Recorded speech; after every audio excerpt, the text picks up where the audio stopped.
이 말씀 가지고 복음의 현장에서 우리가 기억해야 될 것이라는 제목으로 여러분과 좀 말씀을 나누겠습니다. 오늘 새벽에 나누는 말씀을 준비하다가 새벽에 이제 오시는 권사님들과도 나누는 것도 중요하지만 이 말씀이 되게 저에게 은혜가 많이 되더라고요. 그래서 이 말씀을 우리 금요 기도에 오시는 우리 성도님들하고도 좀 나누었으면 좋겠다. 그래서 새벽에는 좀 간단하게 이 말씀을 좀 나누었고요. 그래서 이제 새벽에 나눈 말씀에 좀 추가를 해서 내용을 이 말씀을 좀 여러분과 나누고자 하는데, 오늘 본문은 바울과 바나바가 이제 비시디아 안디옥을 떠나서 이고니온이라고 하는 도시로 가서 복음을 전하고, 거기서도 또 핍박을 받으니까 비시디아 안디옥에서도 핍박을 받아 떠났는데 이고니온에서 이제 루스드라고 가서 복음을 전하는 이야기를 담고 있습니다. 지도를 한번 보여주시겠어요? 저희 지도 보이십니까? 조금 잘 보이시나요? 뒤쪽에서도 뒤에 잘 안 보여. 저기 중간에가 루스드랍니다. 그러니까 저 중간이 이고니온이라고 쓰여 있죠. 그리고 그 위쪽으로 안디옥. 여기도 안디옥이 있고 여기도 안디옥이 있어요. 여기는 이제 소아 안디옥이고 저기가 비시디아 안디옥입니다. 저 위쪽이요, 안디옥이. 그래서 비시디아 안디옥에서 이고니온으로, 그다음에 오늘은 루스드라까지. 그러니까 저 두 지역에서 비시디아 안디옥에서 이고니온까지는 한 30km 정도. 그다음에 저 루스드라까지는 한 100km 정도의 거리가 떨어져 있는. 그래서 우리가 사도행전을 읽으면서 놓치지 말아야 될 것이 이렇게 옆으로 가는 것 같아. 꼭 옆 동네 가니까 우리가 성북구에서 도봉구 가듯, 도봉구에서 강북구 가듯 그런 느낌으로 이해하시면 안 되는 거죠. 상당한 거리를. 그래서 사도 바울이, 여러분 뭐 들어보셨겠지만 한평생 전도 여행을 다니며 걸어 다녔던 게 2만 킬로가 넘는다고 하죠. 그러니까 복음을 위해서 얼마나 사도 바울이 많은 거리를 다녔는지를 우리가 상상할 수 있는 거죠. 그의 평생은 정말 하나님 앞에 드려진 그런 복 있는 인생인데요. 오늘 그 이야기를 담고 있으니까 이고니온에서 있었던 일, 그리고 루스드라에서 있었던 일을 담고 있는데, 우선 이고니온에 간 바울과 바나바가요, 여느 때처럼 유대인의 회당에 들어가 복음을 전하는데, 복음을 전했다라고 표현하지 않고 오늘 본문 1절을 보니까 말을 했다 이렇게 표현을 합니다. 말을 했다. 근데 이제 그것이 뒤에 나오는 반응을 보면 복음을 전하는 거예요. 근데 그런 생각이 들었습니다. 왜 성경은 뒤에 이어지는 허다한 무리가 믿었더라, 유대와 헬라의 허다한 무리가 믿었더라라고 표현을 했으면 앞에 그냥 사도들이 분명히 그냥 말을 한 게 아니라 복음을 전한 것인데, 왜 굳이 성경은 사도들이 말을 했다고 적었을까 하는 그런 생각이 들었어요. 왜 좀 이렇게 직접적으로 복음을 전했다라고 얘기하면 될 텐데, 사도들이, 저는 그런 생각이 들어요. 사도들의 일반적으로 하는 말에도 뭐가 자연스럽게 스며 녹아 있는 거예요? 복음이요. 우리가 말인 세상에서는 사람의 인격이라고 그러죠. 그 사람의 인격이 말에서 드러난다라고 얘기를 하는데, 그래서 우리가 매주 찬양하면서 그러잖아요. 예수님의 성품이 나의 뭐가 되길 원합니까? 인격이, 그죠? 인격이 되길 원한다고 고백하는데, 그들의 말을 통해, 이 사도들의 말을 통해 자연스럽게 예수 그리스도가 고백되고 있었던 것 아닌가. 그러니까 누구랑 얘기만 하면 꼭 그런 얘기만 하는 사람들이 있잖아요, 그죠? 어떤 쪽에 딱 그 주제만. 근데 이 사람만 만나면 위로가 되고 또 은혜가 나누어지고 그러는 분들이 있습니다. 그러니까 말이 다른 거예요, 말이.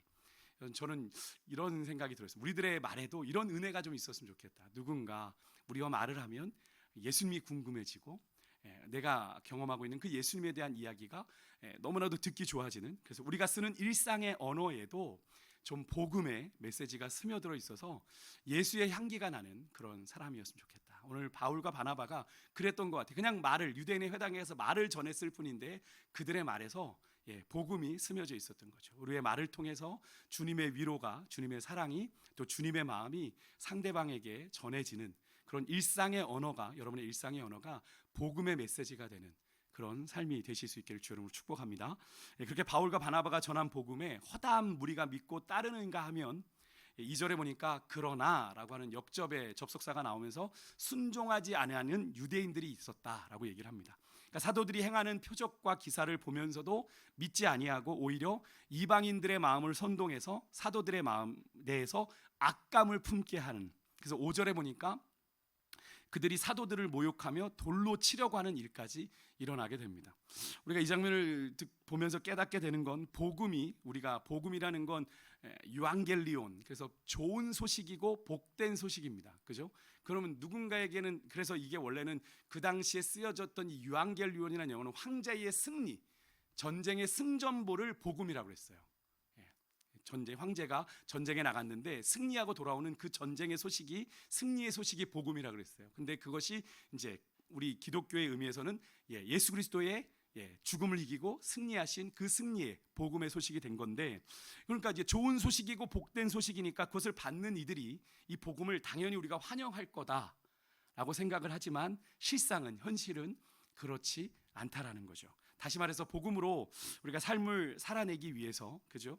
진리를 전하고 또 여러 가지 진리에 따라 선행도 행하면서 그렇게 하면 사람들이 교회를 좀 인정해주고, 그리고 사람들이 좀 교회로 올 거라고 생각은 하지만 그러지 않을 수도 있다라는 겁니다. 우리의 같은 이제 사도 바울의 표현을 빌리면 믿음의 역사, 교회가 하는 사랑의 수고를 통해 성도들이 세상 가운데 능력을 행하고 또 선행을 하는 그것을 통해서 오늘 본문에 유대인들처럼 그런 선한 행위들을 보면서도 죽일 음모를 꾸미는 곳이 어디예요? 세상이라는 거예요. 우리에게 그런 악감정을 품을 수 있는 곳이 어디다? 세상이다. 물론 다 그런 건 아닙니다. 세상이 전부 그렇게 악한 건 아니죠. 오늘 본문에서도 이 바나바와 바울의 복음 전파에 좀 믿음으로 반응했던 자들이 있습니다. 유다와 헬라, 이것은 헬라는 이방인의 대표격이거든요. 그러니까 유대인도 이방인 중에도 허다한 무리가 사도 바울이 전한 복음을 듣고 믿었다는 거예요. 그죠?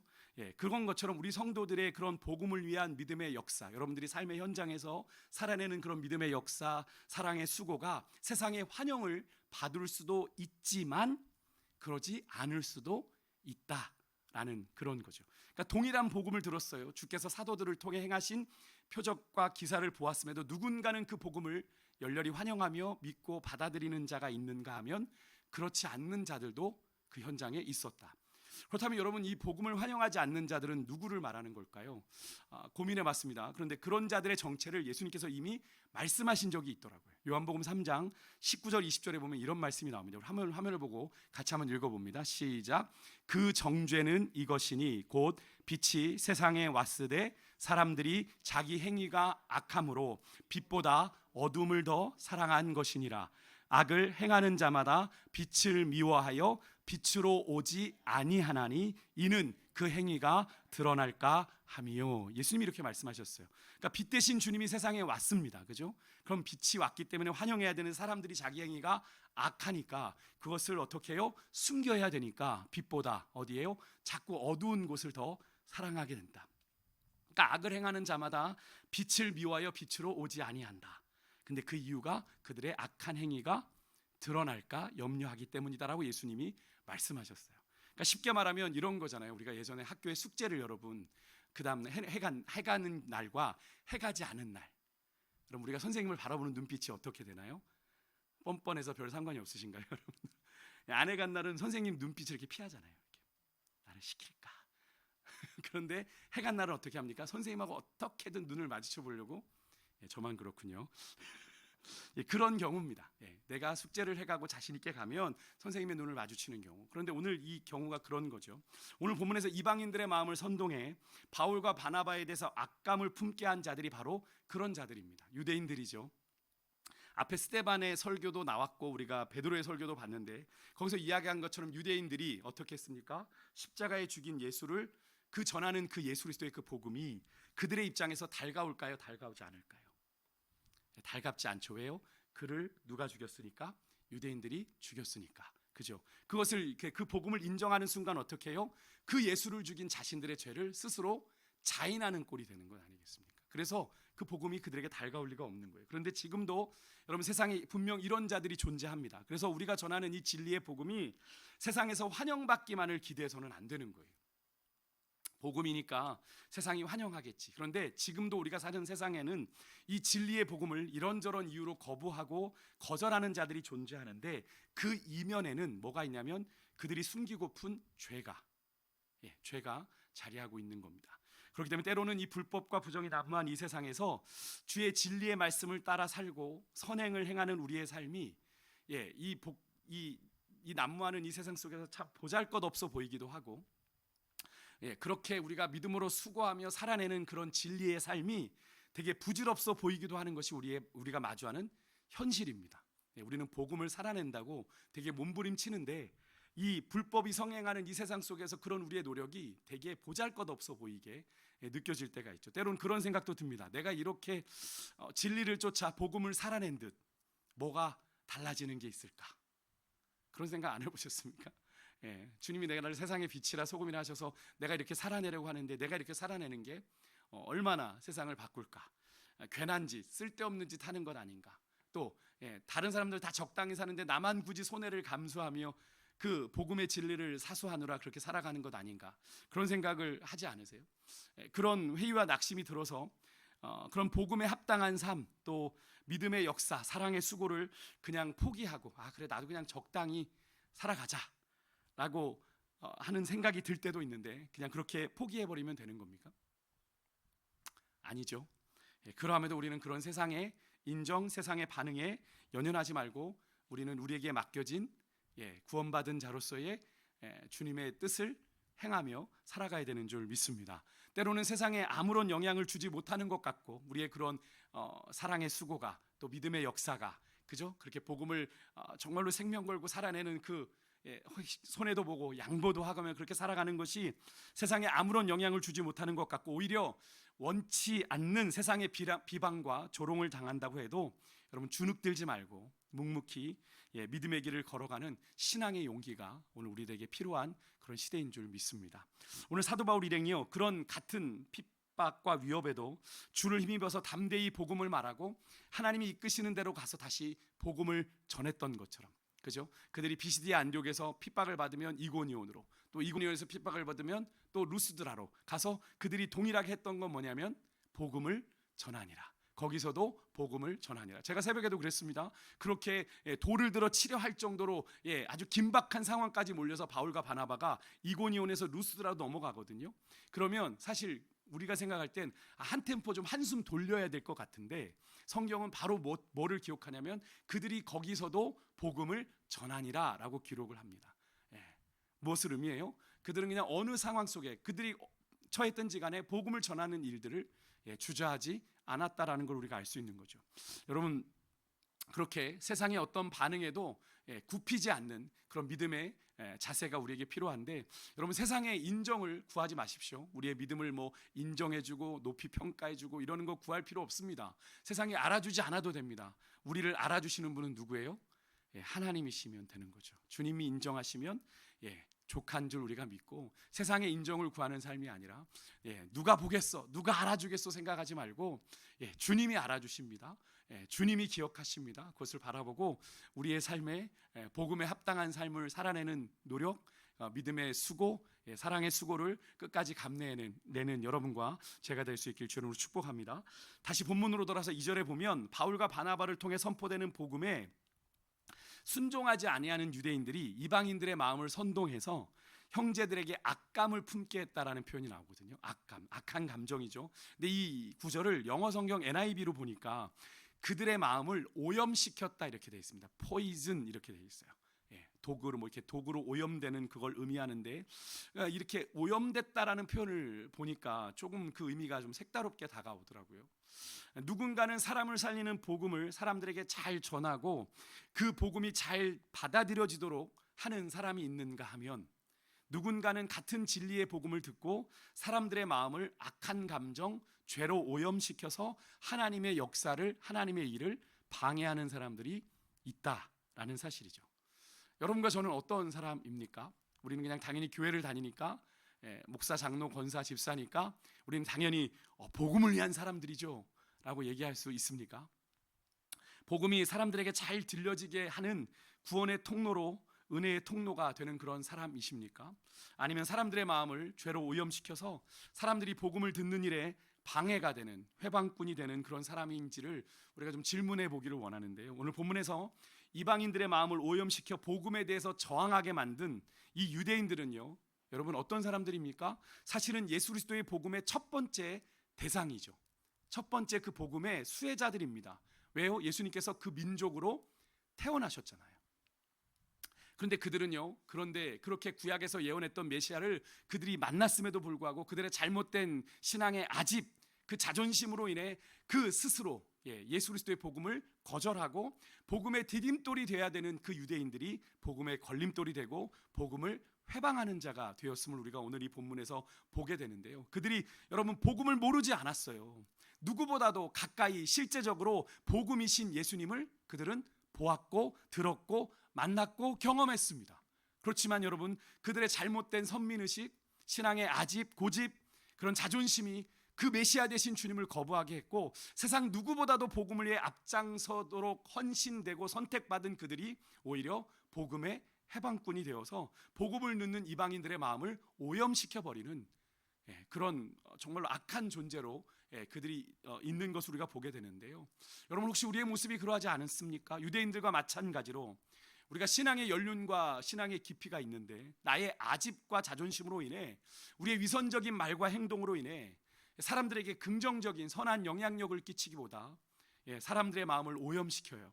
그래서 그들이 복음을 보고 듣고 느끼는 일에 우리가 걸림돌이 되고 있지는 않은지. 복음은 분명히 좋은 것인 것 같은데 왜 저 사람을 보면 그 복음이 믿어지지 않지? 왜 저 사람의 인생을 보면 왜 그 예수님의 사랑이 내게 느껴지지 않지? 여러분, 우리가 오늘 이 시간 오늘 밤에 우리의 영적인 모습을 좀 점검해 봤으면 좋겠습니다. 여러분, 그렇게 바울과 바나바를 통해 이고니온에 하나님의 말씀이 선포되고 그 시내가 둘로 나눠져서 두 사도를 따르는 자들과 두 사도를 반대하는 유대인을 따르는 자들도 있었는데, 결국에는 이 유대인들이 선동한 이방인들과 그 지역의 관리들을 이용해서 사도 바울 일행을 돌로 치려고 달려들 때 바울과 바나바가 거기서 도망쳐서 이고니온에서 이제 루스드라로 떠나서 거기서 복음을 전하게 되는 일이 일어나게 되는데요. 이제 루스드라에서 사건이 일어나게 됩니다. 거기에는 나면서부터 발을 쓰지 못하는, 평생 한 번도 걸어보지 못한 사람을 사도들이 만나게 돼요. 하나님께서는 거기서도 이고니온에서 했던 것처럼 이 사도들을 통해 표적을, 기사를, 이 기적을 행하게 하시는데, 9절에 보니까 그 병자가 사도 바울이 말하는 것을 들을 때 바울이 그를 주목해 봤고 그 안에 뭐가 있었습니까? 구원받을 만한 믿음이 있는 것을 보고 이 사도 바울이 명합니다. 내 발로 바로 일어서라.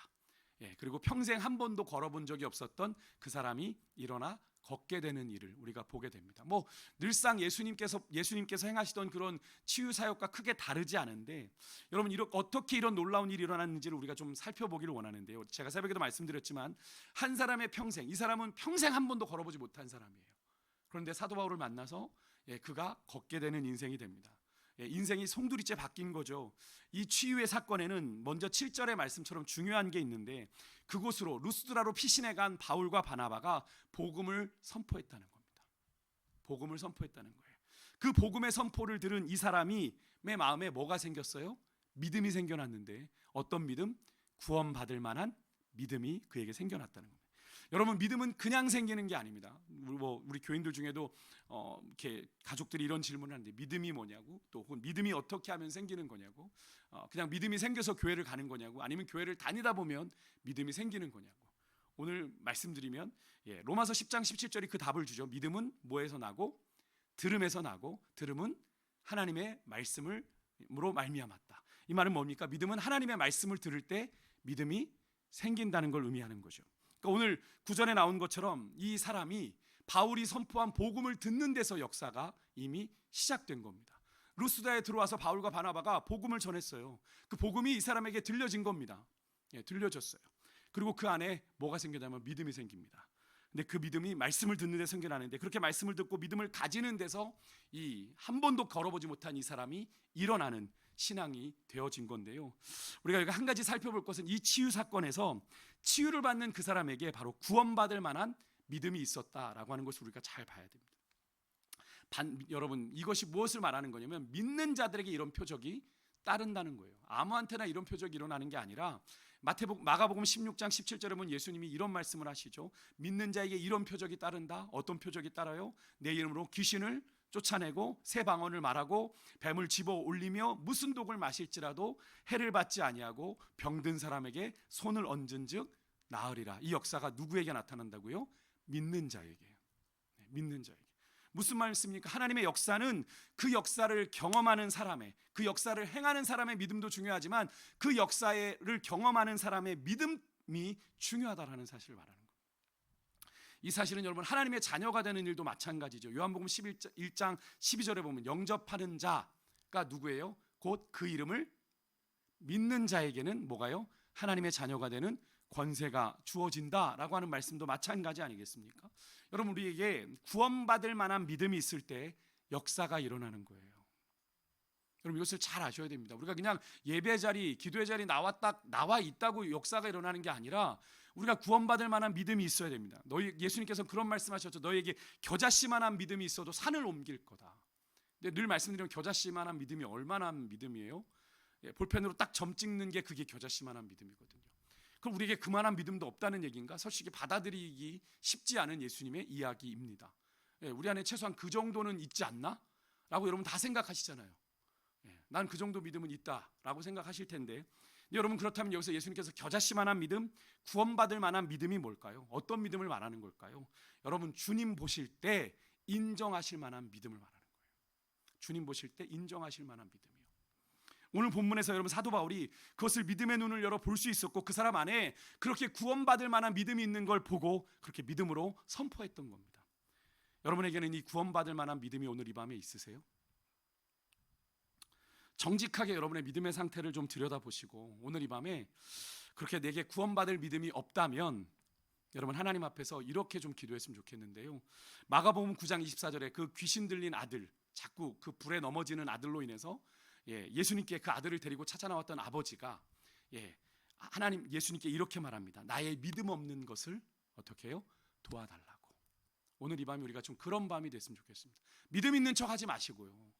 내가 수십 년 믿었으니까 나는 그런 믿음 당연히 있을 거라고 생각하지 마시고 여러분의 현실을, 믿음의 영적인 현실을 잘 들여다보시고 주님이 보실 때 그래 그 믿음이야 라고 인정하실 만한, 구원받을 만한 믿음이 우리 안에 있는지 오늘 이 밤 우리가 좀 들여다보고 그것이 없다고 느껴지신다면 하나님 오늘 이 밤 내게 나의 믿음 없는 것을 도와주십시오. 그렇게 간구하며 나아가는 그런 밤이 되기를 원합니다. 끝으로 그렇게 나면서부터 걸어본 적이 없는 자를 일으키게 한 이 바울과 바나바를 이 루스드라 사람들이 어떻게 반응합니까? 제우스와 헤르메스, 신으로 여깁니다. 11절에 보면 신들이 사람의 형상으로 우리 가운데 내려오셨다라고 이야기를 하는 것이 그거죠. 당시에는 이 제우스나 헤르메스는 해석의 신, 그래서 뭐 신의 해석자, 그러니까 말하는 사람이었습니다. 그러니까 그 지역에 이 루스드라 지역의 수호신이었어요. 이 제우스와 헤르메스는 거기에 신당이 있다고 했죠. 오늘 보니까. 근데 이 여기에 얽힌 전설이 있어요. 존 스토트 목사님이 쓰신 주석에 보니까 이 제우스와 헤르메스라는 신이 사람의 모습으로 마을에 왔는데 그들을 환대해 주는 사람이 없었어요. 근데 한 가난한 노 부부만이 어려운 형편에도 이들을 따뜻하게 맞았다고 합니다. 환대해 준 거죠. 그래서 제우스와 이 헤르메스가 자신들을 환대해 준 이 노부부에게는 보상을 해주고 자신들을 거절한 모두에게는 홍수로 심판을 했다 라는 게 거기에 얽힌 전설이에요. 그러니까 그 당시에 이 루스드라 사람들에게는 신이 사람의 몸을 입고 왔다는 전설이 그들에게는 그냥 보편적인 이야기, 전설이었다라는 겁니다. 그래서 이 루스드라 사람들이 이게 인간으로서는 할 수 없는 일을 바울과 바나바가 하니까 평생 걸어보지 못한 사람이 그 한마디에 그저 일어나 걷는 것을 보니 이들이 이 바울과 바나바를 신으로 여길 수밖에 없었던 거죠. 그래서 이 제사장들까지 다 데리고 와서 제사를 드리려고 하는데 그러자 15절에 보니까 바울과 바나바가 그들을 제지해요. 옷을 찢으며 자신들이 행한 이 치유의 능력이 자신들이 행한 게 아니라 우리 또한 너희와 같은 성정의 사람이다 라고 얘기하며 하나님이 하신 일이다 라는 걸 이야기하죠. 그리고 바울과 바나바가 복음을 전하는 것, 너희들이 이런 제우스, 헤르메스 같은 헛된 신을 섬기는 것 너희들 버리고 온 천지 만물을 창조하시고 지금도 살아계신 하나님께로 너희들 돌아오게 하기 위해서 우리를 통해서 하나님이 이 역사를 너희들 가운데 행하신 거야 라고 이야기를 합니다. 어떻게든 바울과 바나바는 복음이 자신들로 인해서 가리워지거나 퇴색되거나 왜곡되지 않도록 애를 쓰고 있는 그런 모습을 볼 수 있죠. 사실 그 정도면 여러분 인간의 본능적인 그 인정의 욕구가 자극이 되어서 충분히 그래 내가 했네, 그래 나 한번 섬겨봐 라고 할 수 있는 그런 충분한 상황임에도 불구하고 이 바울과 바나바는 흔들리지 아니하고 끝까지 여러분 복음을 말하고 사람들의 시선이 자신들에게가 아니라 누구에게로? 하나님께로 향하도록 그렇게 몸부림치고 있는 그런 모습, 이런 바울과 바나바의 모습이 너무나 귀한데요. 거기다가 여러분 그들 안에 있는 그런 보편적인 제우스와 헤르메스에 대한 전설을 볼 때 아직 이들이 하나님에 대한 존재가 충분히 인식이 될 수 없는 그런 상태라는 걸 우리가 알 수 있으니까 이 그들의 수준에 맞춰서 이 바울과 바나바가 하나님이 어떤 분이신지를 그들의 눈높이에 맞춰서 소개하는 걸 우리가 볼 수 있습니다. 하나님을 뭐라고 소개하냐면 15절에 후반부엔 이렇게 소개합니다. 천지와 바다와 그 가운데 만물을 지으시고 살아계신 하나님으로. 그리고 17절에서는 하늘로부터 비를 내리시며 결실기를 주시는 선한 일을 하사 음식과 기쁨으로 너희들에게 마음의 만족을 주시는 분이 하나님이시다. 그러니까 너희들이 당연히 누리는 그 일상, 농사를 짓고 얻게 되는 것 당연한 것이 아니라 누가 주신 거다? 하나님이 주신 거다라고 하나님을 소개해요. 그러니까 아직 하나님이라는 존재가 뭔가 특별하게 다가오지 않는 이방인들의 수준에 맞춰서 이 바울과 바나바가 세상에서 보편적으로 인식할 수 있는 하나님에 대한 이해를 소개하고 있는 거죠. 이방인인 이 루스드라 사람들이 이해하고 받아들일 수 있는 수준의 일반적인 표현, 일반적인 언어를 가지고 하나님을 전하는 이런 섬세함, 이 친절함이 바울과 바나바에겐 있었어요. 참 귀한 모습이지 않습니까? 오늘 이 시대를 살아가는 우리들의 모습이 이런 모습이어야 되지 않을까? 오늘 이 시대 많은 사람들이 하나님을 섬기는 자리에서 하나님의 자리로 스스로를 높여 변질되고 타락하는 경우가 되게 많이 있습니다. 요즘 교계에도 되게 시끄러운 일들이 많이 일어나고 있어요. 여러분이 충분히 유튜브로 알만한 소위 선교사님 사역을 하던 분이 뭐 공금을 횡령하고 그래서 수많은 사람들을 뒤통수를 친 일이 벌어졌어요. 그래서 지금 교계가 발칵 뒤집혀졌는데 목회자든 성도들이든 그렇게 하나님을 높이던 자들이 하나님의 자리에 스스로가 올라가기 시작하니까 물질로 여러 가지 성적으로 타락하는 일들이 일어나게 되는 거예요. 그래서 여러분, 우리가 간증이라고 하는 게 하나님만 높여드리는 것인데 어느덧 그 간증이 교계 안에서 자신의 개인적인 사리사욕의 수단으로 전락하게 되는 경우도 많이 있습니다. 그래서 사실은 살아있는 사람의 간증은 늘 조심해야 돼요. 왜냐하면 그 사람이 늘 그 믿음을 유지한다는 보장이 없거든요. 그래서 어쩌면 그 간증은요 그런 겁니다. 자기 스스로에게도 그게 하나의 그런 되게 경각심이 되는 거예요. 내가 이런 고백을 했었지, 내가 이 믿음을 잃어버리지 않도록 내가 그렇게 힘을 내야지라고 하는 그런 도전이 되는 게 간증인데, 여러분 오늘 이 본문에서 바울과 바나바가 이렇게 했어요. 그들을 막 자기를 신으로 삼으려는 그들에게 자신들의 옷을 찢으며 뭐라고 소리질렀냐면, 우리도 여러분과 같은 성정을 가진 사람입니다. 저는 이 고백이 뭐로 들리냐면 이 바울과 바나바의 자기 부인이었습니다. 나는 그렇게 당신들이 생각하는 그런 신처럼 대접받을 그런 존재가 아닙니다. 나는 없고 나를 통해 누구를 봐야 됩니까? 하나님을 보아야 됩니다. 여러분, 이렇게 바울과 바나바가 했던 것처럼 자기를 부인했던 것처럼 우리 또한 우리의 삶 가운데 날마다 자기를 부인하는 일들이 있어야 될 줄 믿습니다. 말씀을 마치겠어요. 요즘처럼 여러분 교회와 기독교에 대한 세상의 반감이 격해지고 있는 이때에 여러분 우리 성도들에게 필요한 자세가 바로 이런 겁니다. 세상의 어떤 반응, 어떤 인정에 일희일비하는 게 아니라 우리 안에 그냥 주신 하나님의 뜻을 따라 그냥 묵묵히 믿음의 삶을 살아내는 그런 믿음의 용기가 필요합니다. 누가 알아주든 누가 알아주지 않든 누가 뭐 칭찬해주든 그게 아니라 우리가 사람이 그게 알아주면 더 잘할 것 같은 그런 마음이 들지만 그게 아니야. 하나님만 기억하시면 족하니까 우리가 믿음의 길을 그렇게 묵묵하게 걸어가는, 사실 인간인지라 날로 삭막해지고 각박해져가는 세상에서 복음을 위해 믿음의 역사를 감당하고 사랑의 수고를 감당하는 것이 때로는 참 덧없이 느껴지고 일때가 있죠. 그리고 우리와 복음을 위해서 하는 그런 믿음의 역사, 사랑의 수고가 날로 흉패져가는 이 세상에 별로 큰 영향을 끼치는 것 같아 보이지 않아서 내가 이렇게 살아서 뭐하나, 아까도 얘기했지만 그런 생각 들 수 있지만 여러분, 세상은 그런 우리를 응원해 주기보단 이상하게 바라보고 까덕없이 조롱을 할 때 우리가 충분히 그런 생각할 수 있는데, 그럼에도 불구하고 우리는 오로지 우리의 시선을 누구에게로 향해야 됩니까? 믿음의 주요 온전케 하시느니 주님만을 바라보고 우리에게 앞에 당한 믿음의 경주를 사도 바울처럼 끝까지 달려가야 될 줄 믿습니다. 한 가지만 기억해 주십시오. 주님이 다 아십니다. 우리의 믿음의 역사와 사랑의 수고를 우리가 복음을 어떻게든 삶으로 살아내기 위한 우리의 거룩한 몸부림, 헌신과 수고, 여러분 사람은 모를지 몰라도 누구는 다 아세요? 하나님은 다 아신다라는 사실을 기억하고 오늘 이 밤 우리에게 그런 구원받을 만한 믿음이 충만하게 주셔서 우리가 그 사명들을 잘 감당하는 은혜를 달라고 우리 기도하며 나아가는 오늘 이 밤이 되었으면 좋겠습니다. 우리 같이 좀 찬양할 때 우리 마지막 불렀던 찬양인데요, 우리 창조의 아버지, 제가 이 찬양의 가사를 저는 개인적으로 참 좋아하는데, 하나님께서 우리 삶 가운데 우리의 역사 가운데 하나님의 뜻을 행하시고 하나님이 분명히 택하신 세대를 일으켜서 이 땅을 새롭게 하시는 그날이 분명히 돌아오고 교회가 승리함을 확인하는 그날이 돌아오게 될 텐데, 우리가 그 소망 가운데 우리가 나아갈 수 있도록 우리를 붙드시고 인도해 달라고 우리 이 찬양을 통해 하나님 우리의 믿음을 고백하며 좀 나아가겠습니다.